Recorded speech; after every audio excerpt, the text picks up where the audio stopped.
Hey guys, I'm back with the next lecture on the normal class of tetragonal system. So let's begin.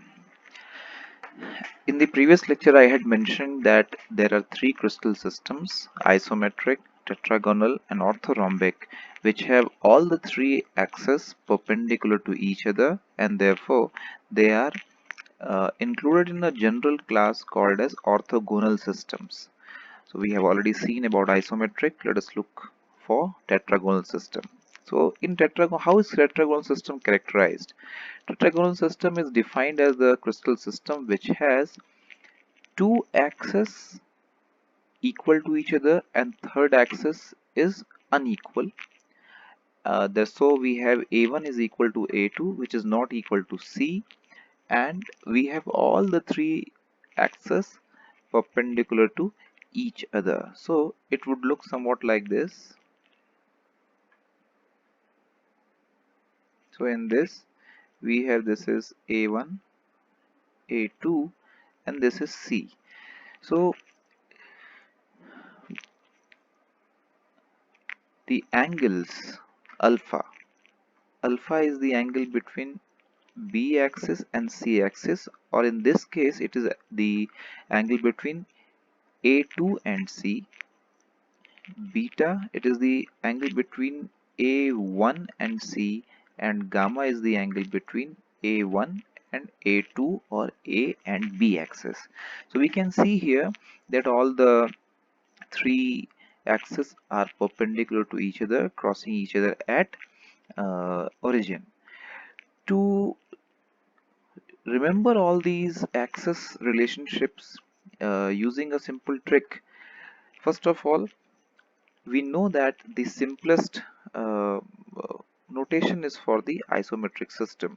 So we know that in isometric system, the three axes are equal to each other in lengths. To convert that to tetragonal, simply distort the size of the c-axis, make it longer or shorter, and thus you get the notations for the tetragonal system. For orthorhombic system, you simply have to distort the b-axis, so it make it longer or shorter, so that you get all the three axes unequal to each other in length. Since all three are perpendicular to each other, we do not have to change the angles. Okay, all right. So in the normal class of tetragonal crystal system, which is also known as the zircon class, it has three forms: the basal pinacoid, prism, and bipyramids. So let us have a look at them one by one. If you go by the definition, a pinacoid is an open form. It means that in nature there is no pinacoid form existing as such. Rather, a pinacoid will always exist as a combination form, uh, maybe in combination with a prism face. So, if you look at the basal pinacoid, look at this diagram over here. The basal pinacoid is the one which intersects the c-axis. So, if this is the face here, the c-axis. Since it is intersecting the c-axis, we have the Miller indices as 0, 0, 1. Okay. Now, this face is 0, 0, 1, and why it is called as basal? Because it is resting on the base, the 0, 0, 1. If you remember, in isometric system, we called this form as cube, not as pinacoid, because in isometric system, all the three axes are equal to each other, so you never know which side is actually the basal side. Therefore, we cannot call it as a basal pinacoid. We call it as a cube in isometric system, while in the tetragonal system, this open form, it will be called as the basal pinacoid. It always occurs in combinations. You should remember that. Don't get confused ever. That the basal pinacoid in of the tetragonal system, it occurs as a combination form. Very simple, 0, 0, 1. Now, next is an important form, which is the prism. The prism form is of three types, which is found in tetragonal crystal system: the prism of first order, second order, and ditetragonal prism. So how do we define a prism? If you go by the classic definition, a prism face is the one which is always parallel to the c-axis. Okay, so if you want to draw a prism face, simply draw draw the face parallel to the c-axis. So let us say this is one face of the prism form. Then we have this, since it is open, it will be open from, of course, from top here. So if you look at this, this space is open and this is open. So we have the axis running through, and if we see here, if this is the c axis, this is the b axis, and this is a axis. So we can see here, let us consider this face. So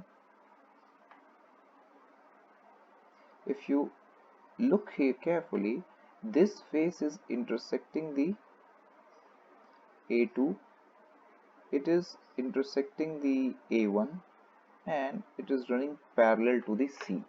So this face will be having the Miller indices of 1, 1, 0. Now we also know that in nature open form cannot exist by themselves. Therefore a prism face, that is the prism of first order, will be closed by a basal pinacoid 001, which you can see here. So this face, it is 110, or this bar over symbol over here is, it is telling that a2 is the negative side over here, minus b. But don't get confused with that. You can always put that symbol, but just for the sake of understanding, you have to know that this prism face, which is 110, is being closed by basal pinacoid 001. So it has four faces. Each face cuts the horizontal axis and is parallel to the c-axis, and crystallographic axis emerge at the center of the vertical edges. Alright, so this is the prism of first order. It's interesting. The prism of first order has a symbol of 110. But when we look at, and how do we get 110? You can see here that the axes are intersecting the edges. Okay, if the axis, so if this is a face, this is one edge and this is the other edge. So once the axes are emerging at the edges, we will be having two axes intersecting one face. But in prism of second order, interestingly, the axis does not intersect the edges, rather it comes out through the center of the faces. You can see here. In that case, so let us say we have this face, and axis is not emerging out from here, axis is coming out through here like this. So we will be having only one axis being intersected by that face. So in case of tetragonal prism of second order, it is also an open form, it also has four faces, but here the axes are emerging out through the center of the faces, not through the edges. Therefore its symbol would be 100. Now remember, don't get confused here, that 001, it is not a prism face, it is a typical basal pinacoid face. So the tetragonal prism of second order will have only two Miller indices, either is 100 or 010. So we can understand that when it is 100, it is intersecting the a1 axis, and it is when it is 010, it is intersecting the a2 axis. That is because the axes are coming out through the center of the middle of the faces rather than the middle of the edges as we saw in the tetragonal prism of first order. Okay. Now, in both the cases, the prism will be a combination form occurring in combination with a basal pinacoid, which is 0, 0, 1. Alright, I hope you understood this. It's very simple. Now, in case of ditetragonal prism, as the name suggests, it is an, see, once you have to use the word prism, then be sure with it that it has to run parallel to the c-axis. Alright, once it runs parallel to the c-axis, automatically you will be having the Miller indices where the c-axis will be denoted by the symbol 0. Now, in case of ditetragonal, as the name is self-explanatory, it is having 8 faces, and prism है तो it has to be an open form, and this open form runs parallel to the c-axis. Now one face is parallel to the c-axis and cuts the other two horizontal axis at unequal length. So here we will not be getting intercepts on the two horizontal axes, that is a1 and a2, at equal distance. They will be cutting at unequal distance. Let us see why.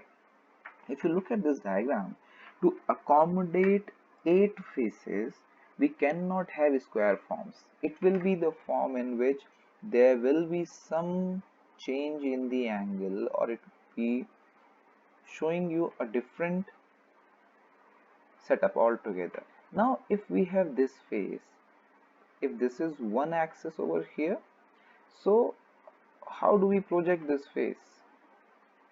Somewhere over here. If we have this and this, now let us look at this particular face. This face, it is intersecting at 2a2. All right, so what do? We have to project this face to, intersect it somewhere over here, and this face is being intersected, let us say, at unit distance. So this is a1, and this could be 2a2, and of course it is running parallel to c.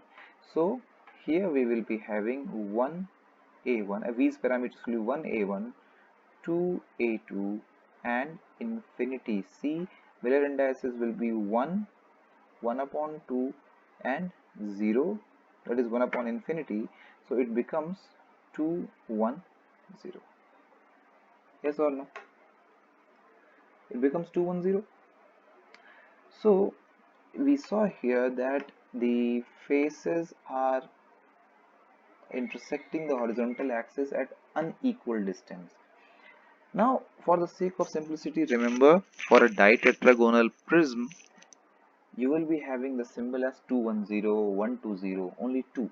And of course, you can put its negative notations. But interestingly, again, since it is a prism, this open form will occur in combination with the basal pinacoid 0, 0, 1. You can see here. Alright.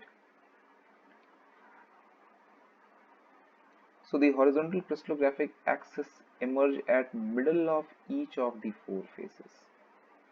Alright. They are intersecting at the middle of the middle of the 4 faces. But remember, now the faces are not square in shape. They are slightly tilted, and therefore even though it is coming out through the middle of the faces, but still that face is going to intersect the other horizontal axis. Let me try and draw for you this thing which I just said. So if these are the three, sorry,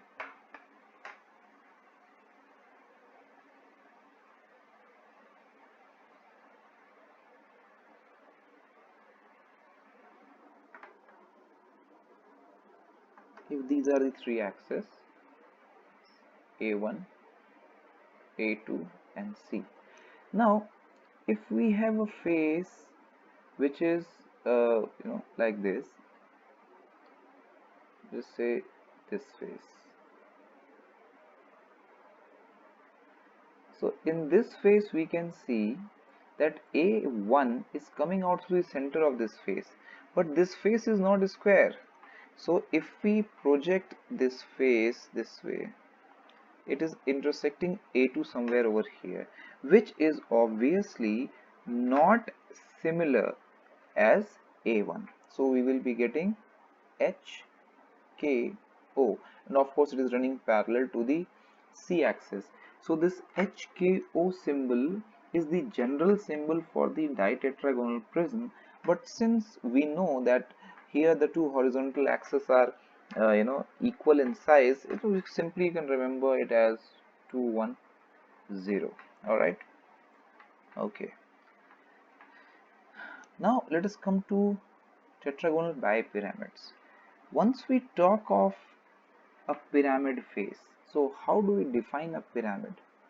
A pyramid face is the one which is which intersects all the which intersects the three axes, specifically the C axis. In case of prism, the C axis wasn't getting intersected, but in case of pyramid, the C axis has to be intersected necessarily.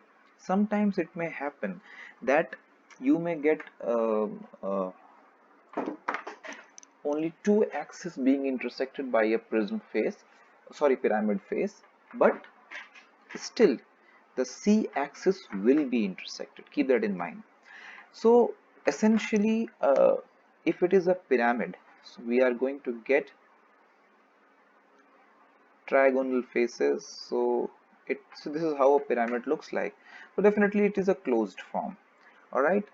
Once it is a closed form, then we can understand that here the C axis is going to be intersected. If you look here properly, this is the C axis which is going to be intersected.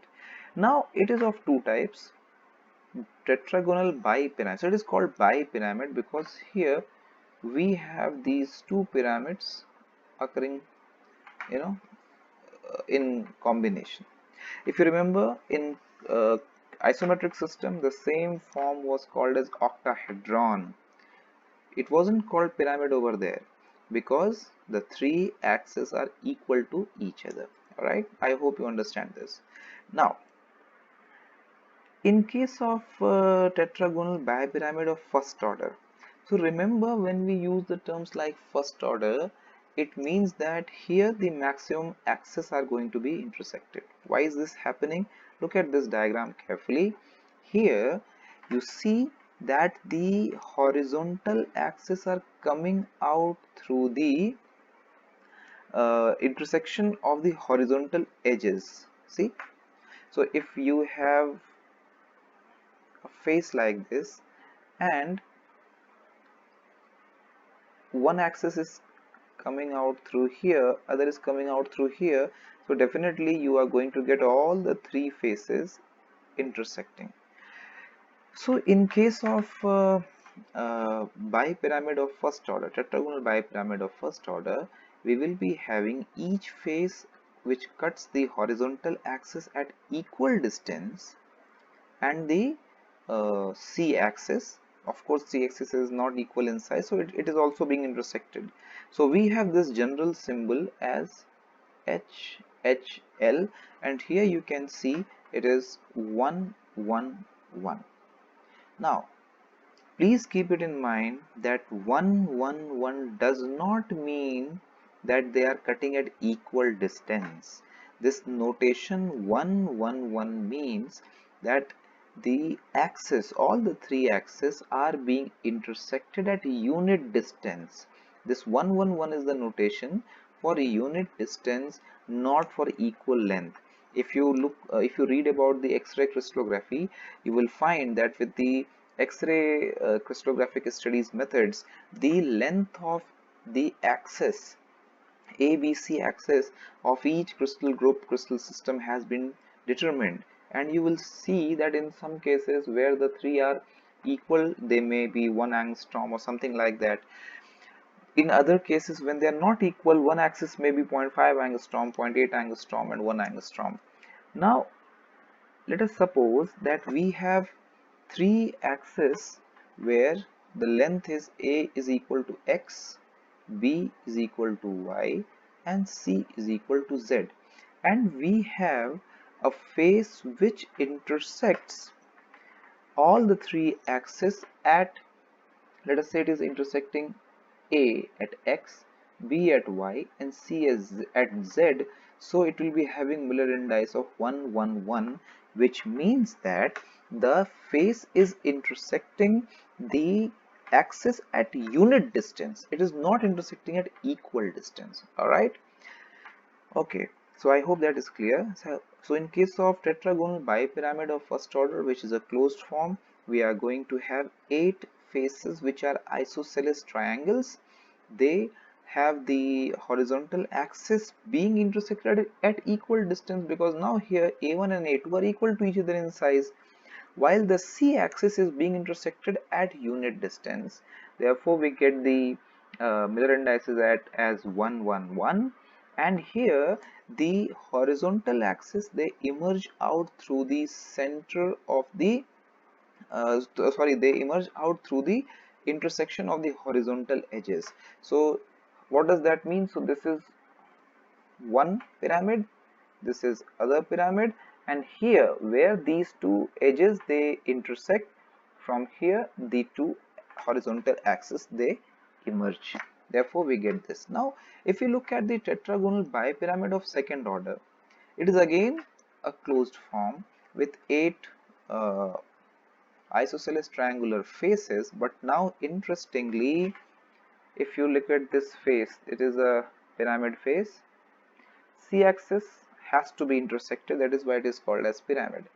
But now here the horizontal axis are coming out through the center of the uh, horizontal edges, not through the solid angles or corners.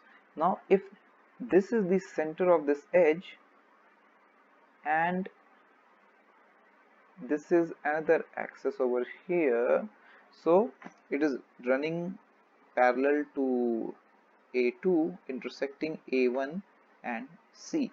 In previous case, horizontal axis emerged at the intersection of the horizontal edges, intersection, while in this case they emerge from the center of the horizontal edges, and therefore we will be having one of the horizontal axis running parallel to the faces. As a result, the general symbol becomes the general symbol over here, it becomes HOL, not HHL. So it is HOL. So in this case we will be having this 1 0 1. This is the common symbol. I hope you understood that in this case the pyramid face, it is having the horizontal axis coming out through here. In case of tetragonal bipyramid of first order, it was coming out through these two intersection points. Therefore both the axes were getting intersected. So how do we differentiate between the tetragonal bipyramid of first and second order? Two differences. First one, that in case of first order bipyramid, you will be having the horizontal axis coming out through the intersection of the horizontal edges, while in case of second order bipyramid, you will be having the horizontal axis emerging out through the center of the horizontal edges. In case of first order bipyramid, you will be having all the three axes intersecting, while in case of second order, only two axes will be getting intersected, but C axis has to be intersected compulsorily. Okay, all right. And then in case of ditetragonal bipyramid, as the name suggests, it is a closed form with now ditetragonal bipyramid. So in tetragonal bipyramid we had 8 faces. Now here we will be having 16 faces, and once we are looking at the 16 faces, each face cuts the three axes at unequal distance. So I hope you now understand unequal distances, even though A1 and A2 are equal to each other, but here they are not being intersected at unit distance, therefore they will be having a different symbol. So for example, if you look at a face which is this way. So now these are all scalene triangles, and it is a pyramid. So now the horizontal axis over here, it is running through the intersection points. So if this is C, this is A2, this is C. Now A1 is this way. This A1 will intersect this face somewhere. Now for that you might have to, project this face. Now let us say if we keep on projecting this face this way somewhere here. So this distance is obviously not the unit distance, and therefore we have the symbol as HKL. Alright, so in the tetragonal system we can have some combination forms. You can see we have zircon, which shows first order prism and pyramid. Now first order prism, both the horizontal axis will be intersecting the prism, and then pyramid face, which is intersecting the C axis. So zircon is a very common name, that is a common mineral that acquires several different forms in the tetragonal system. Then apophyllite, it has a second order prism and first order pyramid. So if you look at this face, the horizontal axis will be emanating out through the center of the uh, edges, and therefore it is a second order prism. Center of the faces actually, so it is the second order prism. Rutile is a very common example. All right, so I hope you like this and understood the normal class of the tetragonal system.